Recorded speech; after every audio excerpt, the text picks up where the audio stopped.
Esta aula trata do texto Notas sobre o Pensamento Social Brasileiro nos livros didáticos de Sociologia. O texto apresenta uma reflexão em torno de possíveis apontamentos de teóricos que produziram os livros didáticos e suas aproximações com o pensamento social brasileiro. Quer dizer, de que forma essas obras que foram escolhidas para comporem a área de Sociologia no Programa Nacional do Livro Didático no ano de 2012, de que forma esses autores refletem o pensamento social brasileiro. Então, o objetivo da aula é compreender o pensamento social brasileiro a partir de livros didáticos de Sociologia do PNLD 2012, na perspectiva de Meucci, 2014, texto que compõe a seleção do mestrado profissional em ensino de Sociologia. Pontos para discussão na aula: número 1, a introdução; número 2, condicionalidade dos livros didáticos; número 3, autores e editoras dos livros recentes de Sociologia no Brasil; número 3, referência aos autores do pensamento social brasileiro; e, por fim, número 5, o apontamento final. Como objetivo, a autora deseja que esse texto apresente alguns dados acerca dos livros didáticos de Sociologia para o ensino médio, publicados no Brasil entre os anos de 2009 e 2010. Esse é o recorte temporal da autora. Ela vai consultar, enquanto base de dados, 14 livros de Sociologia, tá certo? Dentro do contexto do PNLD 2012, dos quais somente 2 foram aprovados, Bem interessante, isso foi um destaque aí do ano de 2012. Apenas duas obras foram selecionadas. No PNLD 2012, nós tivemos um investimento com os cursos de avaliação, aquisição e distribuição dos livros. Desse processo, em particular, foi de 720,7 milhões de reais, e foram beneficiadas 18.862 escolas, uma distribuição de quase 80 milhões de livros, Uma grande conquista aí, essa disponibilidade do livro didático para os alunos da escola pública no contexto do ensino médio. A PNLD 2012 teve significação especial para a área de Sociologia, pois foi a primeira vez que foram avaliados e distribuídos livros da disciplina desde seu ingresso como componente curricular obrigatório no ensino médio no ano de 2008. Sabemos da inserção e da luta para manter a sociologia, a filosofia e disciplinas de humanidades no currículo de ensino médio, sobretudo nesse contexto de reforma do ensino médio e esvaziamento da disciplina de humanidade em torno de disciplinas pragmáticas voltadas apenas para o mercado de trabalho. Sim, essa formação humana da qual a sociologia faz parte, a filosofia e demais disciplinas. Na introdução, a autora coloca o valor dos livros didáticos no contexto da sociologia do conhecimento. Então, ela coloca o livro didático como uma obra menor, melhor dizendo, que pode apresentar uma constituição de um repertório estável de conceitos, de autores, temas e problemas. Óbvio que um livro didático para o ensino médio não corresponde à obra que discute autores clássicos da sociologia, mas na perspectiva da autora, o livro didático pode ser considerado uma obra menor que pode trazer gotejamentos e aproximações com esses teóricos, com esses autores clássicos da sociologia. Na perspectiva da autora, o livro didático é um bem cultural. A função do livro didático faz dele um bem cultural bastante complexo e um lugar privilegiado para compreender mecanismos e estratégias de produção e circulação do conhecimento na sociedade. Lembramos que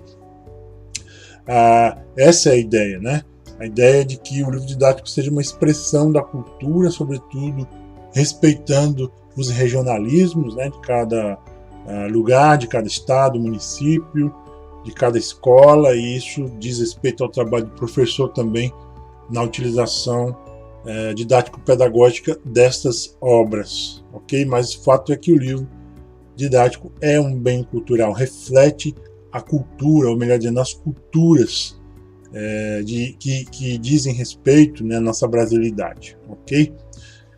No item 2, condicionalidades dos livros didáticos, os livros didáticos, na perspectiva da autora, são a um só tempo, né, e aí ela faz essa síntese que eu queria chamar a atenção. Aqui está a defesa maior da autora. Os livros são a um só tempo mercadoria, objeto de política pública, ferramenta de ensino e aprendizagem, artefato intelectual caracterizado por uma modalidade de escrita bastante singular. Destacamos então o fator mercadoria, né? O livro é uma composição do mercado capitalista, obviamente as grandes editoras, os grandes impérios, né? E essa preocupação com o PNLD de ser aprovado, né? Porque isso vai gerar muito lucro para essa grande editora ou essas grandes editoras, né? Por isso ela se torna também um objeto de política pública. Então, a educação como uma obrigação, né, do Estado, e com apoio da família e da escola, mas sobretudo a educação é uma questão social, de política pública, de política social, né? Ela entra nesse bojo da mercadoria, né? Por isso a luta das editoras para conquistar a aprovação de sua obra. Mas, ao mesmo tempo, ela é uma ferramenta de ensino e aprendizagem, né? Na verdade, uma das, mas acaba sendo a única ferramenta, muitas vezes, do professor no processo de ensino-aprendizagem. É isso que nós queremos discutir a partir da obra dessa autora, né? Ela também o livro didático é um artefato intelectual caracterizado por uma modalidade de escrita bastante singular. Então, é uma produção intelectual de autores e traz em si uma característica bastante interessante, bastante singular, que a autora vai destacar, certo? Então, em primeiro lugar, o livro com esse aspecto de caráter de mercadoria. Ela diz: os livros didáticos são resultado de um trabalho coletivo industrial, ainda que a atividade dos autores se mantenha como um artesanato sofisticado de composição de um texto. Óbvio, né? Então, a produção desse livro, ela leva em consideração um mercado industrial, um mercado gráfico, né? De venda, de lucro. Obviamente é um coletivo industrial, mas deve ser considerado também, como diz a autora, um artesanato sofisticado de composição de texto, porque o livro didático vai ser uma composição de vários gêneros textuais, de vários tipos textuais, como nós vamos ver a própria autora defender. Vejamos, ela traz dois grandes grupos, né? Grandes empresas de comunicação e entretenimento. Veja, essa produção intelectual ela é resultado de um processo de empresariamento também da educação, né? Porque as grandes editoras são grandes empresas de comunicação e entretenimento, né? Ela traz dois exemplos. O primeiro exemplo, a editora Ática, que faz parte do Grupo Abril, né? Que cobre um elenco de revistas e livros, tá certo? Voltados exatamente para esse mercado gráfico. Ela também traz a editora Moderna, né, que foi comprada do grupo Santillana, que faz parte hoje do grupo Prise, também uma empresa de comunicação e entretenimento. Vejamos a educação submissa a esses processos de empresariamento e de entretenimento. Isso é interessante no bojo de um sistema capitalista, nem o livro didático foge à regra.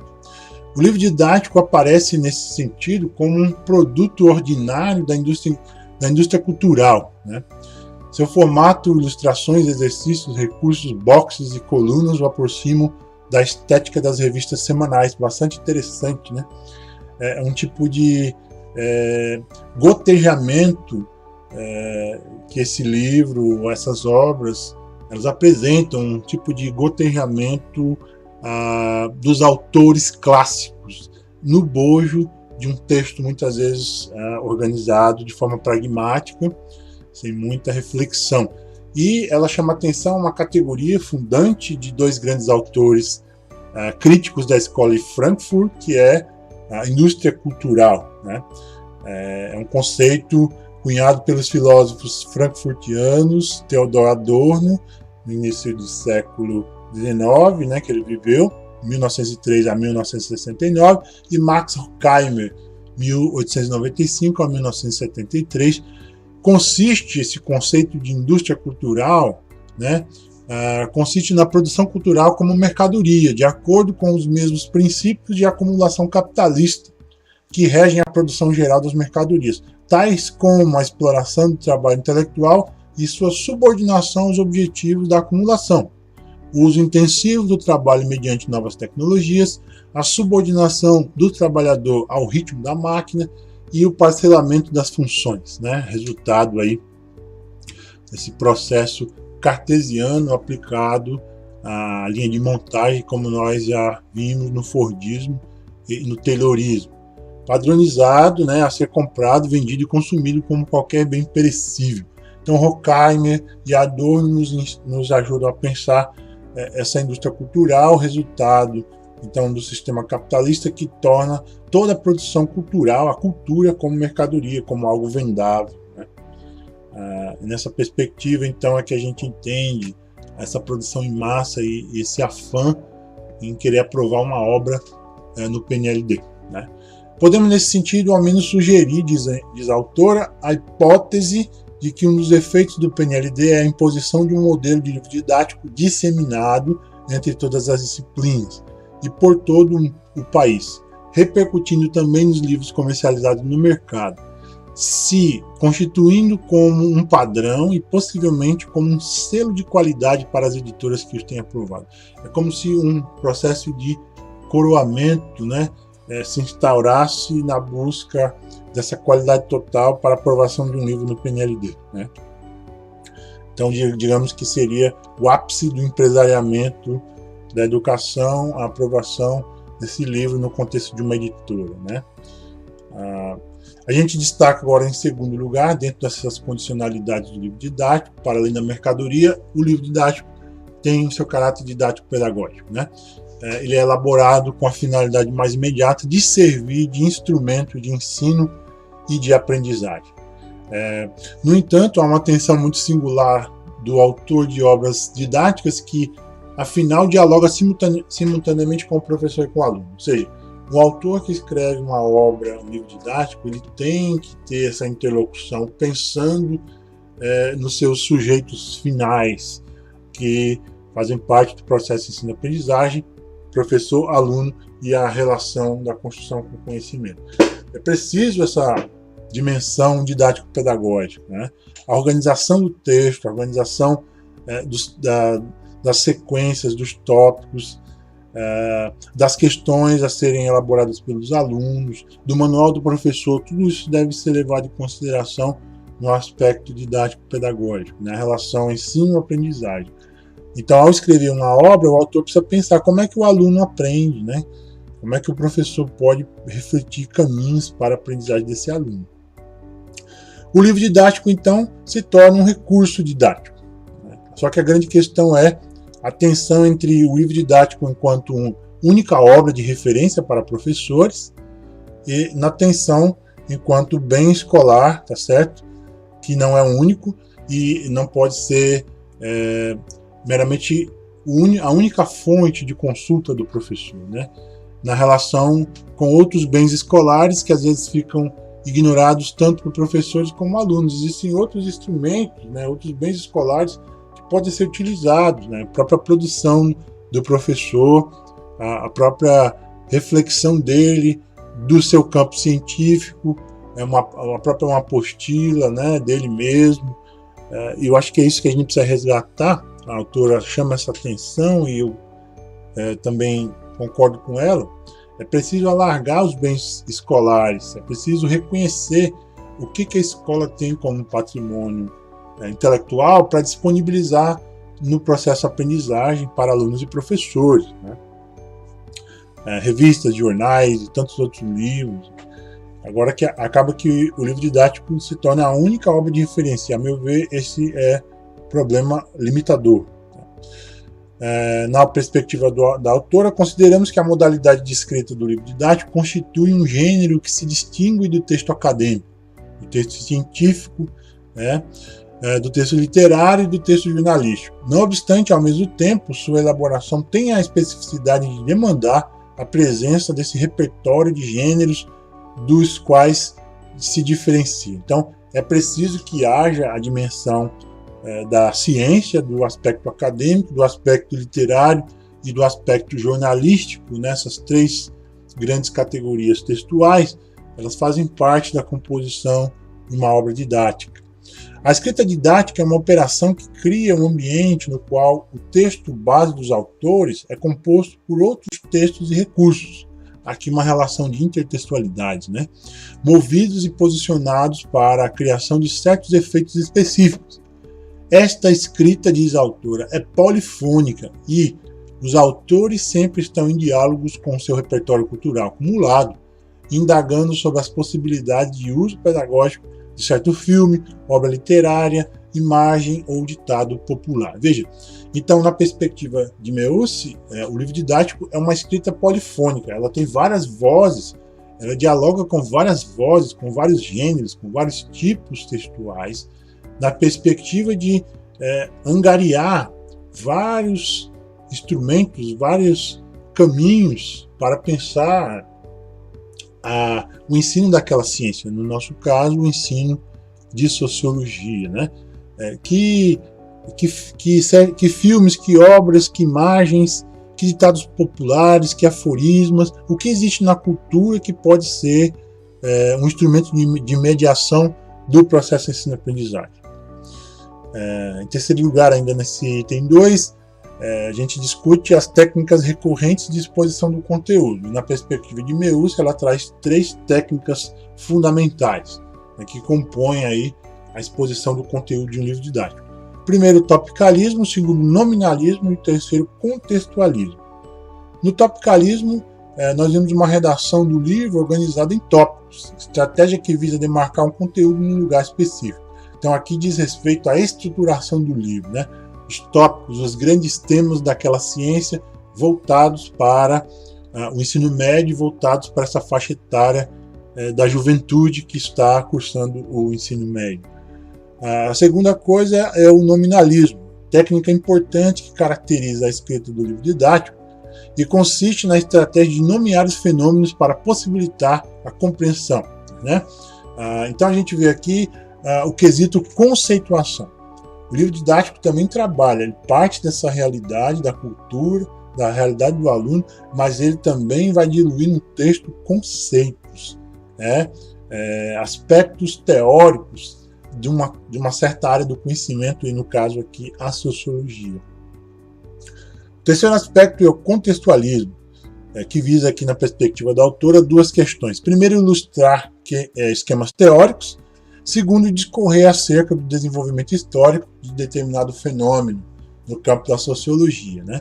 E tem como objetivo maior contextualizar os conceitos, contextualizar os grandes tópicos, os grandes fenômenos do campo sociológico, tá?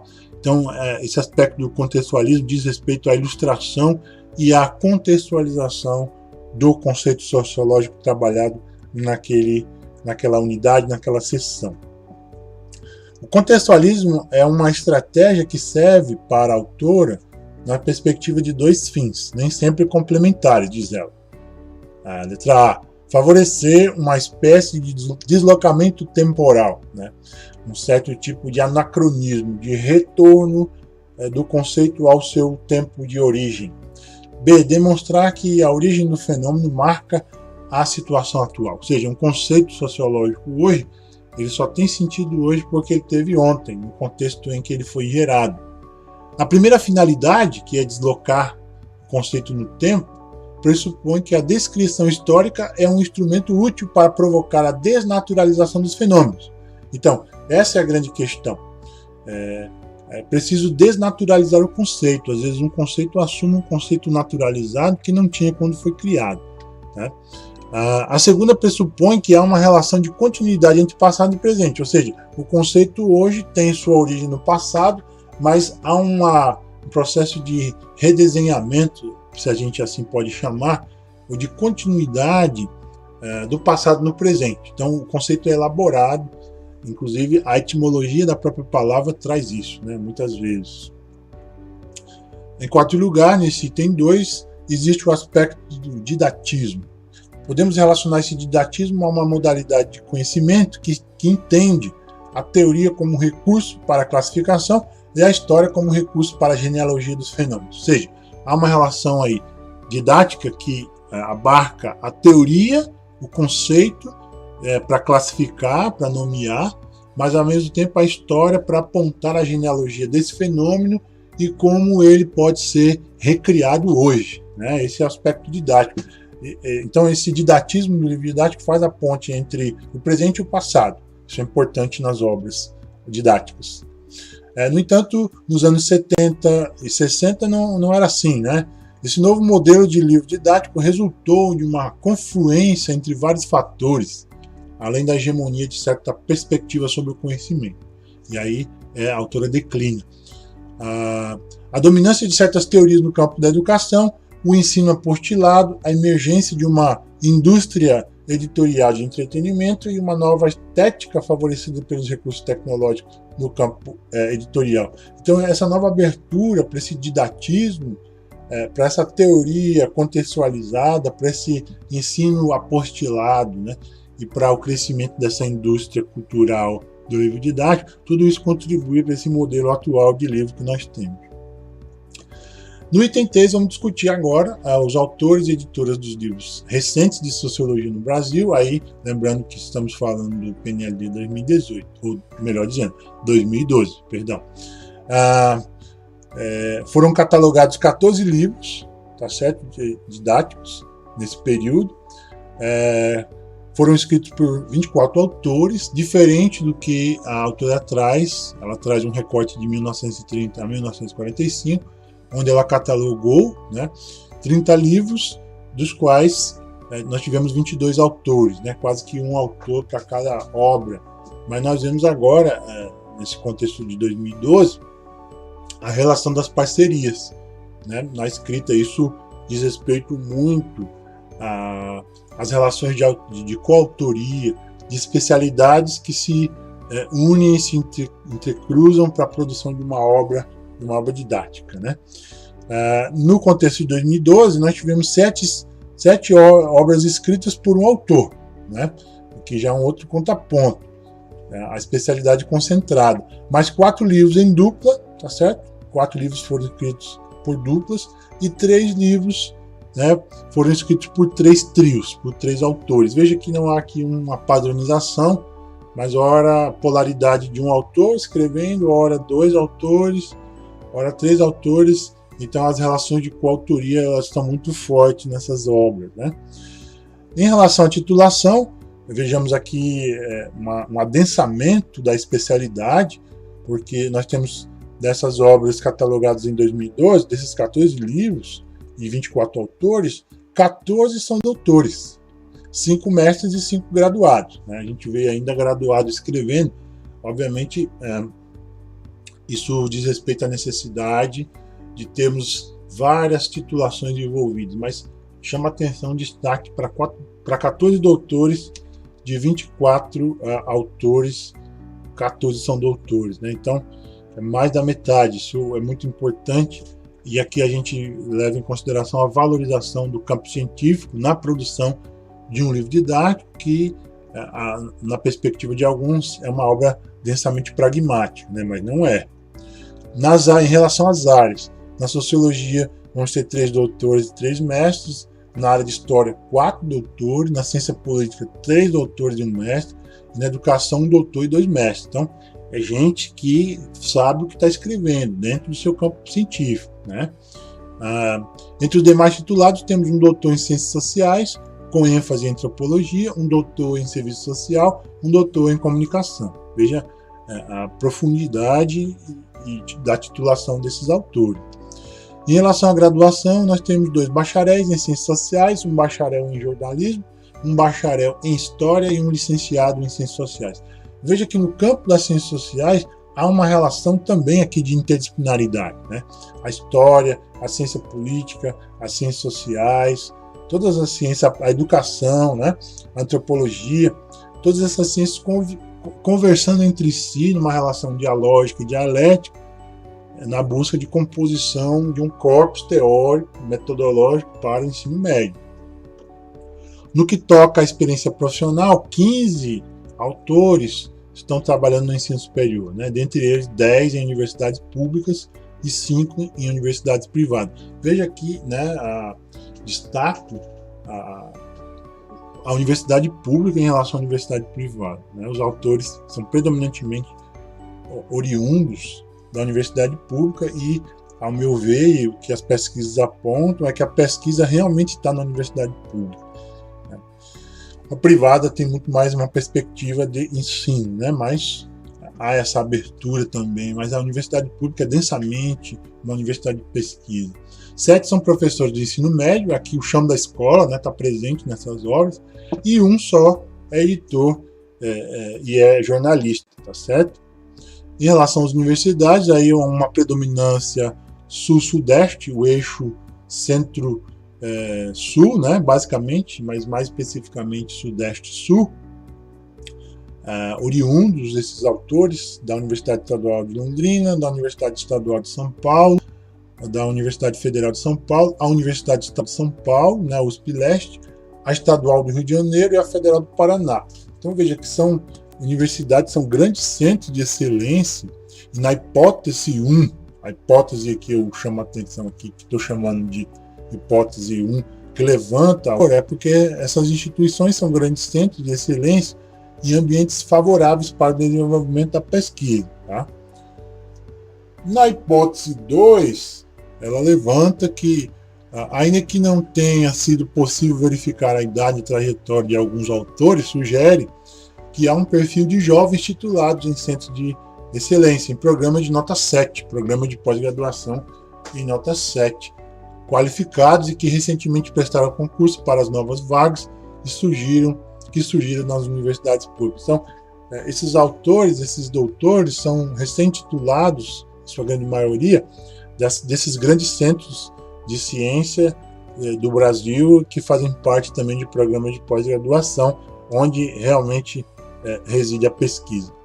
A hipótese 3, resultado da análise desses autores, dessas obras, diz que outro dado que nos parece bastante importante destacar é a concentração regional dos autores, que tem como sede de sua carreira, e não se trata de um local de nascimento, apenas 3 estados. 10 trabalhos em São Paulo, 10 no Paraná e 4 no Rio de Janeiro. Então veja só, São Paulo, Paraná e Rio. Novamente aí reitera a relação sul-sudeste, e nós sabemos que aí reside a pesquisa, porque aí reside o financiamento, né, para as pesquisas, tá certo? E outras regiões do país necessitam dessa abordagem, desse tratamento financeiro, norte, nordeste, centro-oeste, né?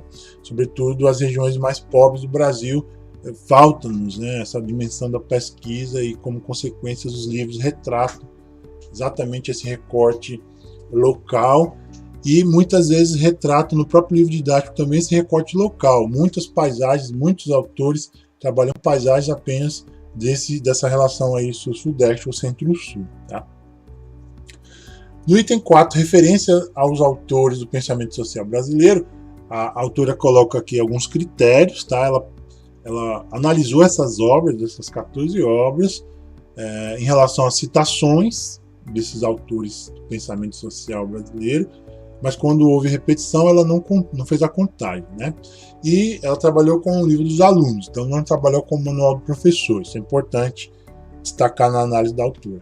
Nos achados, ela encontrou 86 autores da ciência social no Brasil, referidos nas páginas desses 14 livros. 86 autores ao todo. No extremo superior dessa contagem se situam 3 livros desses 14 que têm desde 20 até 36 referências, enquanto no extremo inferior há 3 livros que têm de 1 a 4 menções a autores das ciências sociais no Brasil. Entre os extremos, os demais livros, os 8 livros, né, possuem de 6 a 14 referências. Veja só, há um extremo superior, há um extremo inferior, e no meio, entre esses extremos, existem aí 8 obras que possuem apenas de 6 a 14 referências. Então veja que também há uma pulverização aqui da citação desses autores. 2 livros com menos referências mencionam exclusivamente alguns autores clássicos do pensamento social da década de 1930 e 1950. Dentre eles, os mais conhecidos: Gilberto Freire, Caio Prado Júnior, Sérgio Buarque de Holanda, Florestan Fernandes e Otávio Gianni. São os autores mais mencionados nessas 14 obras, que realmente são os clássicos brasileiros. As referências a esses autores se limitam a meras menções aos seus nomes nos capítulos e tópicos sobre a história da sociologia no Brasil. Isso nos faz pensar que, de repente, a pulverização demasiada desses autores sem aprofundamento talvez é uma questão para a gente pensar, né? Então, na produção de um livro didático não basta meramente a citação de um autor sem contextualizá-lo, sem trazer uma nota biográfica, sem trazer os principais conceitos desse autor, ainda que no ensino médio, né? Então isso é importante levar em consideração. Observando a totalidade dos livros, podemos extrair constatações que fecundam algumas hipóteses interessantes acerca da circulação do pensamento social brasileiro no meio escolar. No quadro geral composto pelos 14 livros, Florestan Fernandes, Gilberto Freire e Sérgio Buarque de Holanda são disparados os autores mais mencionados. Aí realmente são um dos principais, ou os principais autores do pensamento sociológico brasileiro. Nós já discutimos em outros momentos um pouco de Florestan Fernandes. Vale a pena aprofundamentos em Gilberto Freire, né, os grandes livros, as grandes obras. Casa Grande e Senzala, por exemplo, é um dos clássicos, né? É importante dar uma lida. Sérgio Buarque de Holanda, também grande sociólogo brasileiro, vale a pena um aprofundamento para a prova escrita. Florestan Fernandes, esses autores têm pequena vantagem sendo referido em 13 livros, enquanto Freire aparece em 11 e Sérgio Buarque em 10. Então veja que há certo equilíbrio aí entre esses 3 grandes autores. Aí esses são, vamos dizer assim, fazem parte do primeiro escalão. No segundo escalão, seguido por esses autores, nós vamos ter Otávio Gianni, referência em 7 livros, Euclides da Cunha, 5 livros, Caio Prado Júnior, 4, Antônio Cândido, 4, Fernando de Azevedo, 4, Darcy Ribeiro, 4, Oliveira Viana, 3, Fernando Henrique Cardoso, 2. É importante agora que esse segundo escalão ele é mais equilibrado, né, do que esses grandes outros que nós já falamos aqui, o Florestan Fernandes, o Gilberto Freire e o Sérgio Buarque de Holanda, que fazem parte desse primeiro escalão do pensamento social brasileiro. Daí nesse segundo escalão, Euclides da Cunha, Caio Prado Júnior, Otávio Gianni, Antônio Cândido, Fernando de Azevedo, Darcy Ribeiro, Oliveira Viana e Fernando Henrique Cardoso, um dos nossos presidentes, né? Entre os autores do final do século foram identificadas as seguintes referências: Joaquim Nabuco, 3 livros, Silvio Romero, 2 e Nina Rodrigues, 2. Diz Melci, tá certo? 2014, página 226. Nas páginas desses livros didáticos, diz ela, creio que temos apenas uma exceção. Menos do que a análise e a inquirição das interpretações clássicas, temos a essencialização do caráter nacional brasileiro. Por isso podemos formular a hipótese, diz ela, de que os livros escolares, quando evocam interpretações do Brasil dos anos 1930, qualificam de sociológica exclusivamente uma certa perspectiva histórico-culturalista, desprezando outros recortes ou dimensões, como os aspectos econômicos e institucionais, por exemplo. Então, essa é uma crítica que ela faz, que o pensamento sociológico brasileiro, recorrente nos livros didáticos do ensino médio, no PNLD 2012, recorre a essa perspectiva histórico-culturalista dos anos 30, que tenta refletir esse nacionalismo aí nos livros didáticos, né? A partir da cultura e da história. Interessante constatar que a maioria dos autores referidos, como os próprios autores do livro didático, têm suas carreiras na região sudeste do Brasil, ligados a algum momento de sua trajetória à USP, à Unicamp e à UFRJ, né? Isso reitera novamente esse recorte local sul-sudeste no campo da produção sociológica. Apontamento final, último item a destacar, neste artigo a autora pondera duas questões. Primeiro, identificação das diferentes condicionalidades sociais do livro didático, com especial relevância para os seguintes pontos que exigem pesquisas mais aprofundadas. Daí ela já, a partir da análise dessas 14 obras de 2012, ela faz uma crítica e já aponta questões para futuros estudos. A. Repercussões para a política nacional de avaliação e de distribuição do livro didático. Isso repercute, né? A questão das condicionalidades sociais, a questão da relevância de levar em consideração a territorialidade, né? E tornar esse PNLD realmente uma política nacional, uma política de distribuição de livros, e uma política que tenha uma avaliação séria, né? Que faça uma crítica séria às obras que são elencadas para os professores avaliarem até chegar na mão do aluno. Letra B, identificação do gênero de escrita didática e seus impactos sobre as formas de apropriação da fortuna intelectual. Então, é importante, né? Esse gênero de escrita didática, esse livro didático faz parte hoje do que o Adorno e o Horkheimer chamaram de indústria cultural, né? Agora, importante isso, o livro didático não é uma mera produção mercadológica, ela tem que ter essa intencionalidade didático-pedagógica que vai chegar lá na ponta para o professor e o aluno para mediar o processo de ensino-aprendizagem. E, por fim, o delineamento do perfil dos autores. Perfil esse que sobressai em sua formação, né, de doutorado e mestrado em universidades do eixo sul-sudeste, sobretudo Rio de Janeiro, São Paulo e Paraná. Mas falta-nos aqui os autores, por exemplo, nordestinos. Onde estão os nordestinos? Onde estão os autores do norte, do centro-oeste, né? Então é preciso abrir mais essa questão, é preciso oportunizar mais para que, inclusive, os regionalismos apareçam na produção dessas obras.